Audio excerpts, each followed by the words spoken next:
अच्छा, अब हम बात कर लेते हैं कॉम्प्लेक्स नंबर की मल्टीप्लिकेशन, मल्टीप्लिकेटिव इनवर्स और डिवीजन की। ठीक है, लेट्स से हमारे पास दो कॉम्प्लेक्स नंबर थे। ठीक है, पहला हमारे पास है a प्लस बी आयोटा और मेरे पास दूसरा था, इससे मल्टीप्लाई हो रहा है, वो हमारे पास था c प्लस डी आयोटा। ठीक है, अब एक तो इसको मल्टीप्लाई करने का तरीका है कि आप इसको इससे मल्टीप्लाई करो, फिर इसको इससे मल्टीप्लाई करो और ये वो बहुत लंबा तरीका बनेगा। ठीक है, लेकिन जनरली आपका जब भी पेपर में क्वेश्चन आता है तो वो आपसे दो कॉम्प्लेक्स नंबर आपको देगा और ठीक है, वो पूछेगा कि इसका जो आंसर होगा उसका रियल पार्ट क्या बनेगा, या फिर आपसे पूछ लेगा इमेजिनरी पार्ट इसको मल्टीप्लिकेशन का क्या बनेगा, तो आप सिर्फ उससे भी आंसर दे सकते हो। ठीक है, उसका स्पेसिफिकली आंसर देने का तरीका क्या है, उसके लिए शॉर्ट ट्रिक हम यूज़ करते हैं। वो क्या होती है कि जब अगर आपसे रियल पार्ट पूछे, ठीक है, तो रियल पार्ट किसके इक्वल होगा, वो हमेशा इक्वल होगा ए सी माइनस बी डी के। ठीक है, और अगर वो आपसे इमेजिनरी पार्ट पूछ ले, ठीक है, इमेजिनरी पार्ट, ठीक है, इमेजिनरी नंबर नहीं, इमेजिनरी नंबर में फिर ऑब्वियसली इसका आयोटा भी मल्टीप्लाई हो जाएगा, वो होगा A D plus B C के। ठीक है, ये चीज़ आपने याद रखनी है लाजमी। उसके बाद हम बात कर लेते हैं मल्टीप्लिकेटिव इनवर्स की, कि लेट से हमारे पास एक कोई भी इमेजिनरी नंबर था, ठीक है, ए प्लस बी आयोटा, उसने कहा कि इसका मल्टीप्लिकेटिव इनवर्स लो। मल्टीप्लिकेटिव इनवर्स हमें पता है कि उसमें क्या करते हैं, हम उसको रेसिप्रोकेट कर देते हैं, उल्टा कर देते हैं इसको।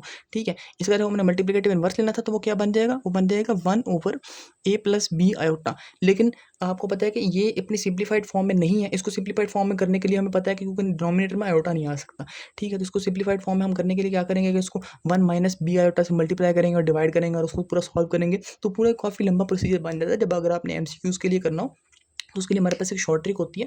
उसके लिए हमारे पास शॉर्ट ट्रिक क्या होती है, हमारे पास क्या होती है, वो हम यूज़ करते हैं। वो होता है कि लेट से हमारे पास एक कॉन्जुगेट था, ठीक है, यानी सॉरी कॉम्प्लेक्स नंबर था, कॉम्प्लेक्स नंबर का हमने लेना है हमने इनवर्स, तो क्या बनेगा, वो 1/z, मतलब हमारे पास बन जाएगा किसके इक्वल, उसका हमारे पास फॉर्मूला होता है z conjugate divided by Z mod का स्क्वायर। ठीक हो गया। अब जेड मॉड किसके इक्वल होता है, जेड मॉड अगर मैं इस नंबर का पूछूंगा तो आप वो मुझे बताओगे कि वो होता है अंडर रूट ए स्क्वायर प्लस बी स्क्वायर के इक्वल। ये होता है जेड मॉड, इसके इक्वल होता है। ठीक है, ये आपको पता है, सॉरी जेड मॉड। ठीक है, और अगर आपसे पूछ जेड मॉड का स्क्वायर का तो आपको स्क्वायर रूट खत्म कर देंगे हम, तो सिंपली हम ऐसे ही करेंगे। कॉन्जुगेट ऊपर क्या होगा कि इसका यानी कि ए प्लस बी आयोटा का अगर हमने इनवर्स लेना है, ठीक है, यानी यही अगर इसका हमने लेना है, अगर मैं बल्कि ऐसे ही यहाँ लिख देता हूँ 1/a प्लस बी आयोटा किसके इक्वल बनेगा, तो हम सिंपली आगे से हम लिख देंगे कि वो इक्वल बनेगा किसके, A minus B iota divided by A square plus B square के। ठीक हो गया, ये है इसको सिंपलेस्ट तरीका इसको सॉल्व करने का, ये इसका मल्टीप्लिकेटिव इनवर्स बन गया हमारे पास।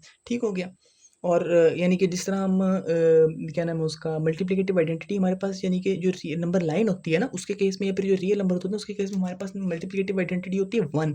ठीक है, कि हम किसी भी नंबर को उसके मल्टीप्लिकेटिव इनवर्स से मल्टीप्लाई करें तो हमारे पास जो आंसर है वो 1 आएगा। इसी तरह कॉम्प्लेक्स नंबर्स के केस में जो मल्टीप्लिकेटिव आइडेंटिटी हमारे पास होती है वो होती है 1 + 0 आयोटा। मतलब अगर हम किसी भी कॉम्प्लेक्स नंबर को उसके इनवर्स से मल्टीप्लाई करेंगे तो हमारे पास आंसर क्या आएगा, वो हमारे पास आंसर आएगा 1 + 0 आयोटा। ठीक हो गया, इसको अगर आपने कार्टेशियन फॉर्म में लिखना है तो फिर 1, 0, ये मैंने आपको सारा सिखाया हुआ है। उसके बाद अब हम बात कर लेते हैं डिवीजन की। तो डिवीजन में फॉर एग्जांपल हमारे पास कॉम्प्लेक्स नंबर है Z1 और हमने उसको डिवाइड करना है दूसरे से, उसको हमने डिवाइड करना है Z2 से। तो अगर तो आपने ये इनवर्स वाला देख लिया तो आपको इससे भी समझ आ जाएगा। इससे हमने क्या करना है कि लेट्स से अगर हम इसको ऐसे लिख लें Z1 multiply by inverse of Z2। ठीक है, तो आपने सिंपली जो इनवर्स वाला फार्मूला आपने वो यहाँ पे लगा देना है कि लेट्स से हम कर लेते हैं कि Z1 मल्टीप्लाई बाय ये वाला फार्मूला। ठीक है, इसको हमने ऐसे करेंगे Z1 मल्टीप्लाई बाय Z2 का कॉन्जुगेट डिवाइडेड बाय Z2 का मॉड